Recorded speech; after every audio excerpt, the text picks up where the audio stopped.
heter Tilda Persson och jag har jobbat på Lutze i snart 2 år. Mitt namn är Joakim och jag har jobbat på Lutze i 4 år. Jag heter Christian och har jobbat för Lutze 3 år nu.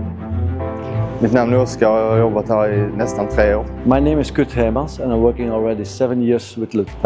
The most interesting for me and for Lutze is that we achieve a lot of success with the customers because we are one team and we are all motivated. Min motivation med jobbet är att man alltid utmanar sig själv och alltid blir bättre. Ja, min motivation är att ha det roligt och trivas på arbetet.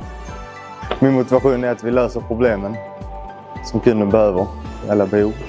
Min motivation för att jobba på Lutze är för att lära sig nya grejer och utvecklas som bägge tekniker och bandtillverkare.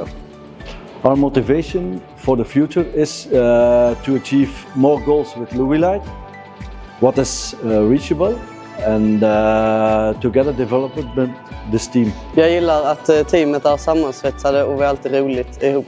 Ja, det är mycket olika personligheter, alla är olika. Att vi alltid samarbetar, hjälps åt om det är problem, löser svåra uppgifter tillsammans. Det bästa med vår gäng tycker jag är att vi jobbar jättebra ihop och vi kan skoja om precis allting. Vi är team av Lutze.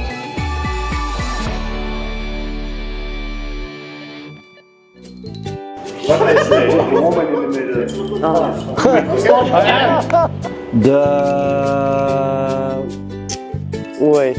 On a daily basis it's chaotic. Smiling.